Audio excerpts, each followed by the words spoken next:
Navigating unsupportive partnerships, especially during a career or life transition, can be incredibly challenging.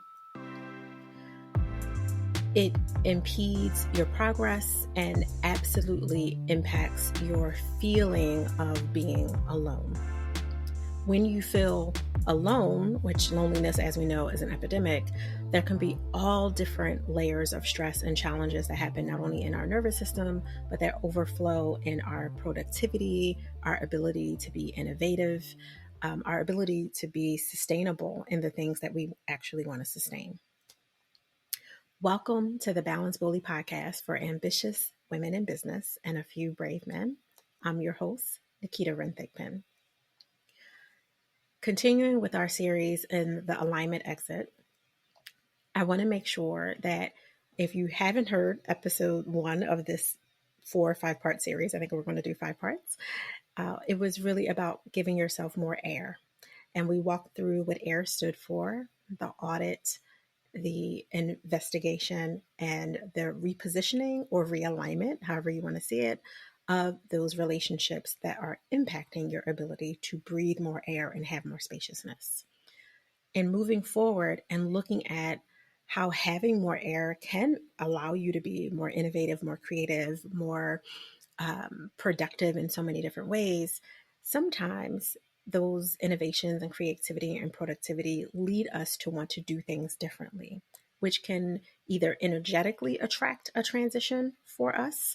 Like all of a sudden we're seeing the problems in our organization or in this business model that we're working on, this partnership that we have, and not necessarily seeing problems for problems' sake, but seeing problems because perhaps we had a veil up before that we just weren't able to see through. Maybe because we had to compartmentalize to just push through the stresses, the fires that were happening in that organization or our business or partnership, whatever it may be.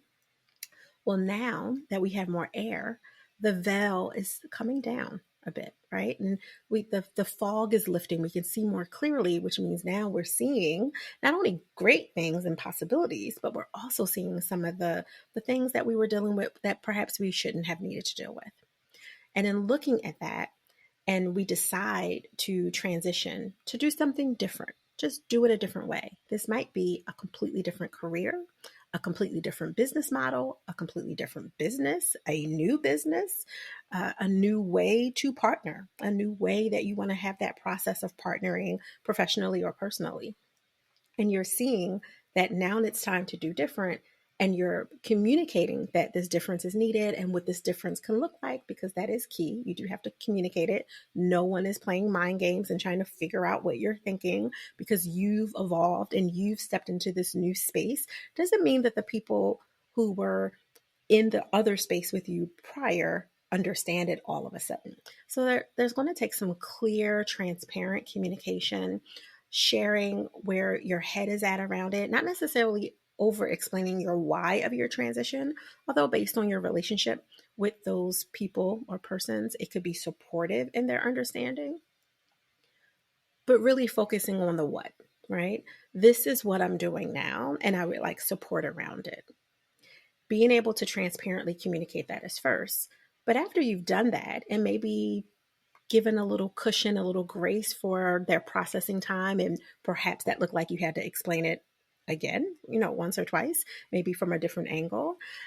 I'm smiling a little bit for those of you who can see me, because sometimes when you're dealing with family, you do have to massage the conversation a little bit because they don't understand all the nuances of what would make you want to leave that good job, what would make you want to make this change in this climate during this level of uncertainty, regardless of what's happening. Sometimes a lot of the fear of you not being safe or the fear of you failing that's really about them is because it's being projected forward. Of course, they want the best for you and all of it. So for some of your family, you may have to give a little bit more. But if you don't have that relationship with this person, if this is a professional colleague, someone who you feel like is more associate level, but you're in partnership with for a project or whatever, and you do have to transparently communicate that things are different for you now, you're doing things different because it's going to impact how they work with you as well or how they support you. You don't want to over explain. So just kind of use the context as is appropriate for you. But once you've communicated, you've given a little grace, you've massaged in whichever way you can with a little bit of repeating, giving angles, whatever that may be based on the context of your relationship, and you're still feeling non-supported, the first thing I would ask you to do as a balance and relationship advisor who has been doing this a really, really long time is to turn the mirror on yourself and look at how you're showing up and how you've shown up in supporting them as it's appropriate. So I have a kind of core value, if you will, that again, with me and my acronyms that we use for both a guiding principle for our company, which is Think Pro Balance and Relationship Management Institute, as well as that guides me personally. And I call it my 3G mindset: give, give, grow. I give in energy, I give in resources, and I grow in my gratitude for the ability and privilege to be able to do those levels of giving.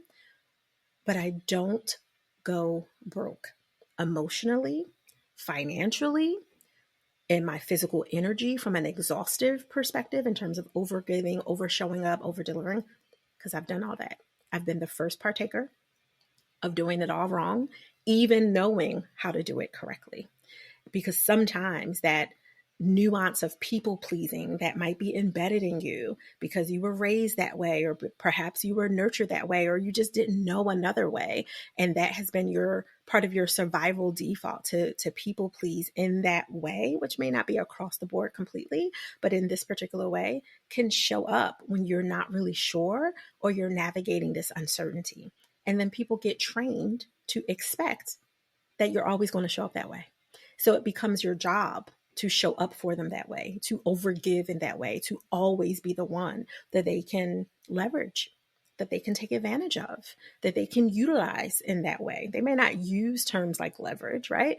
But that's what's happening, and you notice the pattern. We all notice the pattern.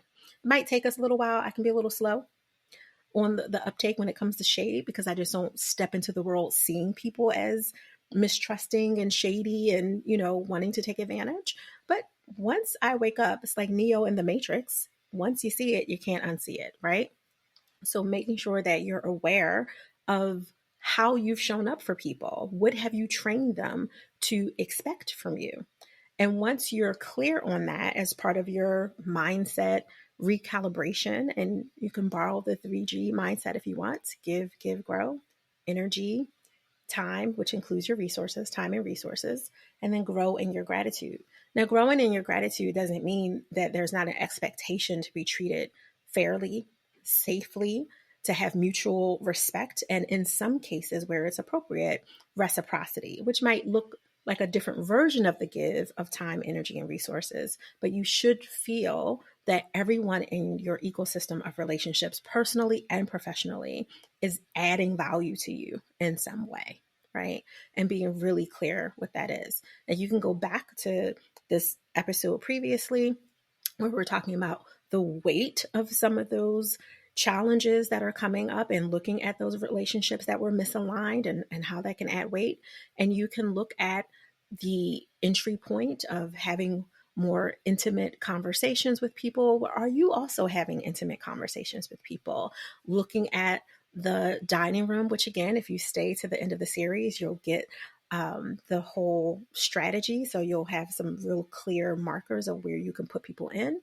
But looking at, whether or not you are showing up for someone as a dining room person, which is someone that you feel intimate enough, trust enough, feel comfortable enough, vulnerable enough with, that you would share a room if you travel together. Not just travel together, but you would go as far as sharing a room. And for many of us, that's a little icky sticky, right? I mean, like our privacy, we want to leave our brushes and hair combs a certain way. We are very specific about what we don't leave out, like all of those things. There's an intimacy that goes to that. And if that's not the greatest analogy for you, use one that you feel is equivalent to more vulnerability, right? And looking at where you are in those relationships for yourself, where you are in that mindset of how you're showing up. Are you giving in time and energy and resources? And resources can sometimes be money, sometimes it's referrals, sometimes it's connections, sometimes it's literally your time, which is why I say time and resource. In that, are you showing up for people that are not showing up for you in the same way? Do you not feel supported? But before you answer the question of, no, I don't feel supported, no one is really here for me, look first through the mirror of how you're showing up for others. Are you giving what you want to receive? And if you can say yes, like, I'm giving it, I'm the person that everyone can rely on, everyone can call, everyone can do, I'm an ATM of time, energy, and resources, and sometimes that means cash. Like, I'm that person, but I don't have a person to call. I don't have that. My second question after you've looked at yourself for that, and is really your first question for the next step of this, is looking at, are you asking? Are you asking? I am someone who is a wealth of resources with a lot of information. I'm a polymath. I know a lot about a lot of things, and I know a lot about very specific things, and I don't know everything, right? And in that, sometimes I can get shifted into this position of giving because people are so in awe with the reservoir of information and ideas and wisdom and whatever it is that they feel that they're receiving from the gift of me, right? And in that, I could get really hung up if I'm not careful. And I talk about this with my clients all the time. If I'm not careful, I can get hung up on being the spout that's being flipped on and turning out and just letting everything come out and get drained. My reservoir gets drained. And part of that is not because they're not giving back. I don't leave any room for them to give back. I'm not asking for what I want. And if it's offered, if you're not careful, you can hide in the giving. You can just start to be, this is my position. I'm the giver, not the receiver, as if there's a part of you that doesn't feel you're worthy of receiving. And sometimes it's the busyness. It's just easier to just like jump through, get over it, get through it. But being mindful to recognize that maybe you're too booked and busy instead of productive, which is two different things. Productive has more priorities in it. Productive allows for rest and relaxation and restoration, right? And recalibration. Busy doesn't really allow for that. Busy allows you to hide and overwhelm and overextension and resentment. So being really mindful of that. When you look at the non-supportive relationships during your transitions and you've done the mirror work, you've looked at yourself, you've looked at how you're showing up, how you're giving, and what you're not receiving, this is another part of your audit as you're deepening into this real experience of trying to align who should be and who should be removed altogether or just slightly repositioned so there's better realignment for you to have more air. We'll talk about even more in the next episode. So for now, enjoy the balance of your day, but remember, do it boldly.